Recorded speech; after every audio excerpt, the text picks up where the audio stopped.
Bonsoir, merci pour l'invitation, merci pour l'organisation. Et je vais essayer de ne pas parler trop vite, parce que j'entends l'interprétation. Alors, oui, le Sud et l'Union européenne, comment est-ce que cette guerre a été traitée au niveau de l'Union européenne? Peut-être d'abord commencer par un échange que j'ai eu avec Josep Borrell, que vous connaissez sans doute, c'est le ministre des Affaires étrangères de l'Union européenne, quelque part. Et Josep Borrell disait, depuis la guerre en Ukraine, peu importe où que je sois, où que j'aille, partout on me reproche 2 poids, 2 mesures. On me dit, vous défendez la souveraineté de l'Ukraine, mais pendant des années, vous n'avez rien fait pour la souveraineté de la Palestine.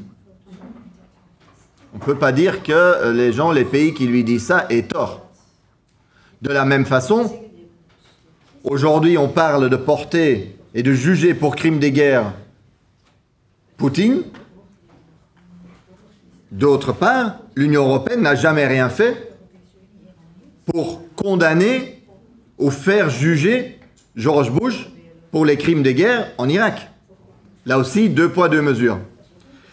Mais si alors on va regarder comment cette guerre a été traitée, comment a été la réaction de l'Union européenne à cette guerre, à cette attaque, à cette violation du droit international qui est l'invasion russe, qui est l'agression russe contre l'Ukraine, ce qui frappe, c'est une absence avant tout. Nous avons pendant 12 mois, 1 an, discuté de la guerre au Parlement européen sans jamais voir apparaître le mot diplomatie.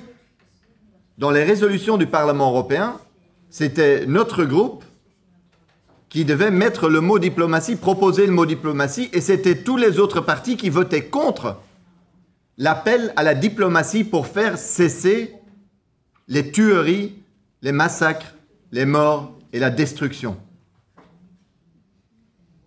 L'Union européenne n'a pris aucune initiative diplomatique depuis le début de la guerre. Pas de grande conférence pour la paix, pas même de représentants spéciaux à qui ils envoient parfois à droite à gauche, rien. Pourtant, c'est pas qu'elle ne sait pas le faire.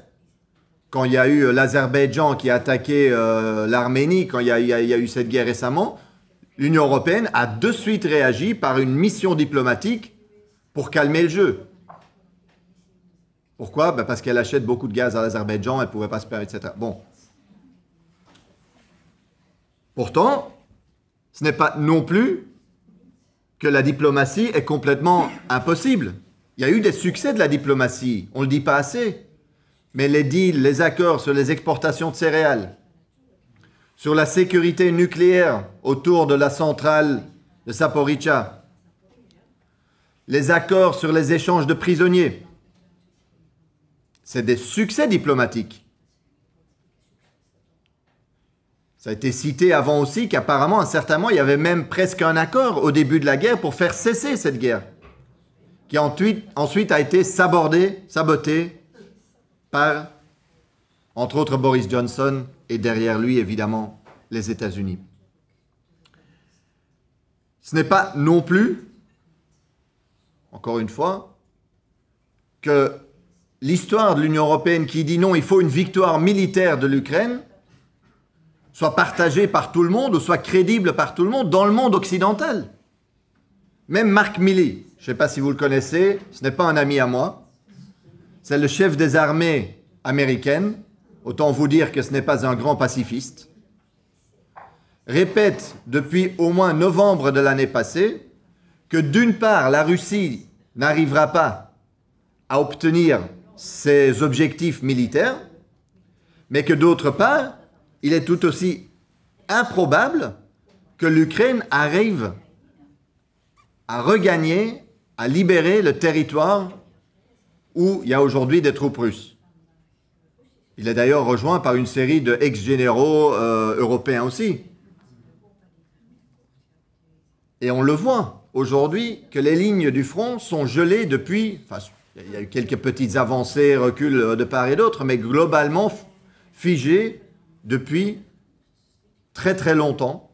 Et nous savons en diplomatie que quand les lignes du front, quand on voit sont figées et quand on voit une impasse, c'est que c'est le moment idéal pour lancer des négociations. L'Union européenne refuse de l'accepter et refuse de prendre cette initiative diplomatique, même quand cette guerre frappe gravement, évidemment, les travailleurs en Ukraine, parce que ce sont les gens là-bas qui meurent.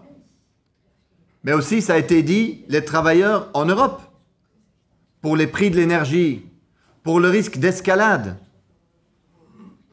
avec la militarisation, avec les armes nucléaires. Jusqu'où va-t-on aller? Avec les surprofits qui sont faits par différentes multinationales qui profitent de la guerre. Et évidemment, par les programmes de militarisation qui envoient des millions, des milliards vers l'industrie de l'armement, où non seulement maintenant il y a des fonds publics qui financent la recherche et le développement, il y a depuis toujours des fonds publics qui financent l'achat de ces armes, forcément, en général des États qui achètent ces armes, mais aujourd'hui, nous allons aussi avoir des fonds publics qui vont financer la production. C'est évidemment de l'argent qui n'ira pas ailleurs, qui n'ira pas, c'était dit, dans la transition climatique, qui n'ira pas dans la reconstruction de nos services publics, dont soi-disant, après le Covid, tout le monde était convaincu qu'il fallait investir dans l'hôpital, etc. Donc la position de l'Union européenne, de ce point de vue-là, est une position qui est alignée sur celle de dire, voilà, victoire militaire, mais surtout guerre d'usure, et on verra bien un jour. Mais qui est une position très dangereuse, parce qui nous pousse dans une escalade, et qui est une position qui nuit gravement aux intérêts des travailleurs en Ukraine et en Europe. Mais alors, répond-on souvent, M. Bottegha, vous dites qu'on peut négocier, mais on l'a essayé. Vous vous rappelez la belle photo, ou les belles photos de Emmanuel Macron avec Poutine et puis cette table... Olaf Scholz, chancelier allemand, pareil, même table merveilleuse. Et ça n'a rien donné. Non, évidemment, quand vous lancez des négociations, il faut y aller avec un mandat. Quand le chef des armées américaines dit que c'est possible d'obtenir plus et de meilleures solutions par la voie diplomatique, ça doit nous mettre à réfléchir. Ça va nous pousser à réfléchir. Évidemment, il faut un menu de négociation, mais ce menu, il est connu. Il est connu depuis des années, si on veut. Évidemment, la souveraineté, l'intégrité territoriale de l'Ukraine en font partie. Évidemment, la question de l'élargissement de l'OTAN doit en faire partie aussi. Parce que c'est un des points de dispute centraux de ce conflit. Très clairement. Ça, pour nous, doit être une bataille centrale pour dire la diplomatie est la seule alternative. Ce n'est pas être naïf,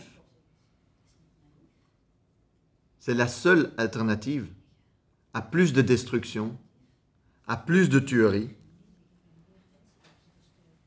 Et ceux qui disent qu'il faut être solidaire, la meilleure solidarité, c'est de garantir qu'il n'y a plus de personnes qui meurent.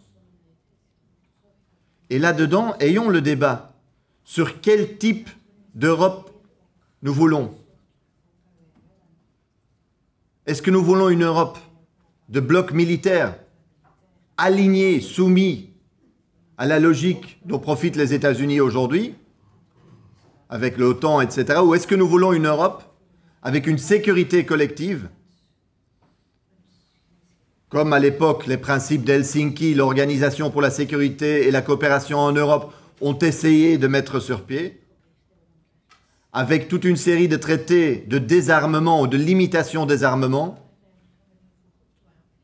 Pour moi, c'est ça l'Europe que nous voulons.